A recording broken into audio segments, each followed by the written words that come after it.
जय हिंद। पार्ट 1 में हमने आपको टेंस के बारे में समझा दिया था और पार्ट 2 में हमने आपको प्रेजेंट इंडेफिनिट टेंस के बारे में समझाया था, लेकिन हम पार्ट 3 में आज पास्ट इंडेफिनिट टेंस के बारे में ही बात करने वाले हैं। पास्ट इंडेफिनिट टेंस में सबसे पहले हम पास्ट इंडेफिनिट टेंस को कैसे पहचानेंगे, इसकी पहचान के बारे में बात करेंगे। अगर हम पास्ट इंडेफिनिट टेंस के पहचान के बारे में बात करें तो जिस वाक्य के अंत में ता था ये ता था लिखा है, ती थे और ते थे, अगर ये शब्द आ जाते हैं तो ऐसे वाक्य को ही हम पास्ट इंडेफिनिट टेंस कहते हैं। ऐसे वाक्य को ही हम क्या कहेंगे? Past indefinite tense. अगर आप लोग को अभी भी नहीं समझ में आ रहा है कि इसका मतलब कैसे हम पहचानेंगे, तो हमने आपके इसके लिए एग्जाम्पल भी रखा हुआ है। एग्जाम्पल के जरिए हम आपको समझाएंगे। तो अभी आप लोग यहाँ देख सकते हैं कि वह बाजार जाता था। अब यहाँ पर ता था आ गया, अंत में क्या आ गया? ता था। ता ये पहचान देता है कि ये इंडेफिनिट का है, अथा ये पहचान देता है कि ये पास्ट का है। इसलिए क्योंकि जब भी हम कोई वाक्य को बोलते हैं, अगर हम था लगाकर बोल दिए तो वो चीज़ बीत जाती है, बीती हुई, इसलिए ये पास्ट इंडेफिनिट टेंस जो है कहलाती है। जबकि अगर हम यहाँ पर है लगाकर बोलते तो वो प्रेजेंट में चला जाता है। ठीक है, अब हम इसके रूल को समझते हैं, क्योंकि हम इसके रूल के जरिए ही ये सब ट्रांसलेशन को हल करने वाले हैं। जब हम इसके रूल को समझ लेंगे तभी हम इस ट्रांसलेशन को हल कर सकेंगे। रूल नंबर 1 में आप लोग ध्यान दीजिएगा, इसमें कह रहा है सभी प्रकार के सब्जेक्ट के साथ, यानी कि सब्जेक्ट कोई भी हो, ही हो, सी हो, इट, राम, श्याम, सीता, गीता, कोई भी सब्जेक्ट हो।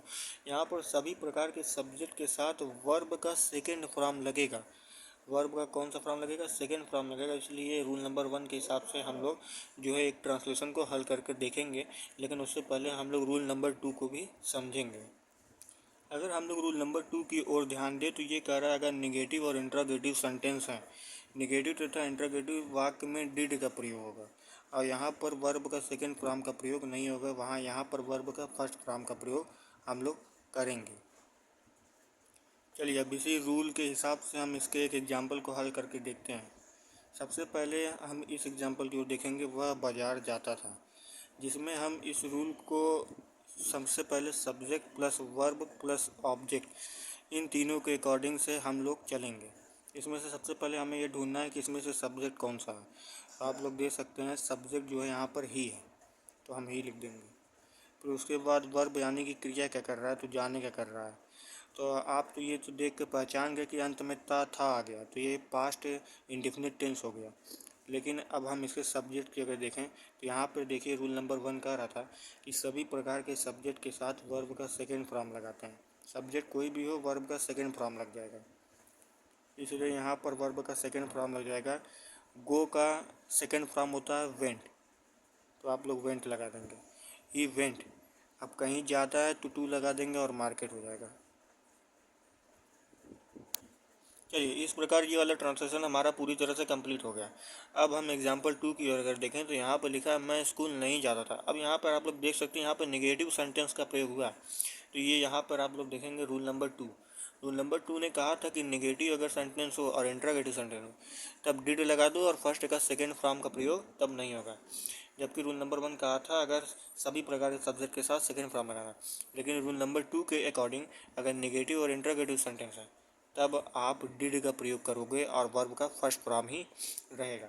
अब उस अकॉर्डिंग हम इस रूल को, इस एग्जाम्पल को हल करते हैं। रूल नंबर 2 की ओर देखते हैं। रूल नंबर 2 में मैं स्कूल नहीं जाता था, अब देखिए आई हो जाएगा। अब यहाँ पर कहा था कि अगर नेगेटिव और इंट्रोगेटिव सेंटेंस है तो उन वाक्यों में डिड का प्रयोग करेंगे, तो यहाँ पर भी आई डिड हो जाएगा, आई डिड हो जाएगा। अब हमारा सब्जेक्ट यहाँ पर पूरा कंप्लीट हो गया, सब S plus V plus O, जहाँ पर हमारा सब्जेक्ट पूरी तरह से कंप्लीट हो गया। अब हम वर्ब की अगर बात करें कि ये क्रिया क्या कर रहा है, क्रिया नहीं जाने का कर रहा है, तो आई डिड नॉट हो जाएगा यहाँ पर, नॉट। और यहाँ पर देखिए यहाँ पर सेकेंड फॉर्म का प्रयोग नहीं होगा क्योंकि ये निगेटिव सेंटेंस है। रूल नंबर 2 के अकॉर्डिंग निगेटिव और इंट्रोगेटिव सेंटेंस अगर हैं तो यहाँ पर फर्स्ट फॉर्म का ही प्रयोग होगा। तो उस हिसाब से आई डिड नॉट गो, कहीं जाना है तो टू लगा दिया, स्कूल जाना है तो स्कूल लिख दिया, स्कूल। इस तरह से ये वाला सेंटेंस भी पूरी तरह से कंप्लीट हो जाता है। तो अभी हमने निगेटिव सेंटेंस के बारे में समझा, अब हम इंट्रोगेटिव सेंटेंस के बारे में समझते हैं। इंट्रोगेटिव का मतलब हुआ क्वेश्चन पूछने वाले सेंटेंस। जैसे कि यहाँ पर पूछा है क्या वह स्कूल जाता था, तो यानी कि यहाँ पे कोई क्वेश्चन पूछ रहा है किसी दूसरे व्यक्ति से, क्या वह स्कूल जाता था। तो अब इस सेंटेंस को भी हम इसी प्रकार से हल करेंगे। यहाँ पे देखिए रूल नंबर 2 कहा था कि अगर निगेटिव और इंटरोगेटिव सेंटेंस है तो उनमें डिड का प्रयोग होगा और वर्ब का फर्स्ट फॉर्म का प्रयोग होगा। तो उस हिसाब से उसको भी हम हल करते हैं। इंट्रोगेटिव सेंटेंस को करने के लिए सबसे पहले जो भी सब्जेक्ट रहता है, सब्जेक्ट के साथ जो भी चीज़ लगता है उसको पहले लिख दिया जाता है। जैसे कि आई के साथ एम लगता है और ही के साथ इज लगता है। इस प्रकार के सेंटेंसों में सब्जेक्ट के साथ जो भी चीज़ लगता है उसको पहले रख दिया जाता है। इसलिए वह का इंग्लिश होता है ही, और ही के साथ हमेशा इज लगता है। तो उसी प्रकार से हम यहाँ पर इज को पहले कर देंगे तो इज ही हो जाएगा, इज ही हो जाएगा। अब हमारा ये सब्जेक्ट पूरी तरह से कंप्लीट हो गया, हमने सब्जेक्ट को कंप्लीट कर लिया। अब हम वर्ब क्रिया की बात करते हैं। तो मैं क्रिया कर रहा हूँ जाने का। तो आप ये ध्यान दिए होंगे कि इज ही अभी पूरा सब्जेक्ट कंप्लीट नहीं हुआ है, क्योंकि यहाँ पर वाक्य में डिड का प्रयोग होना था। तो हम is he did go to school. अब तो आप लोग को ये समझ में ही आ गया होगा कि हम जो है पास्ट इंडेफिनिट टेंस बहुत ही ज़्यादा इजी है। अगर आप लोग इसको ध्यान से इसके रूल की ओर देख लिए तो आप लोग को तुरंत समझ में आ जाएगा। आप सभी का धन्यवाद और इसे शेयर जरूर करिएगा, क्योंकि ज्ञान बांटने से ज्ञान बढ़ता है। धन्यवाद आपका।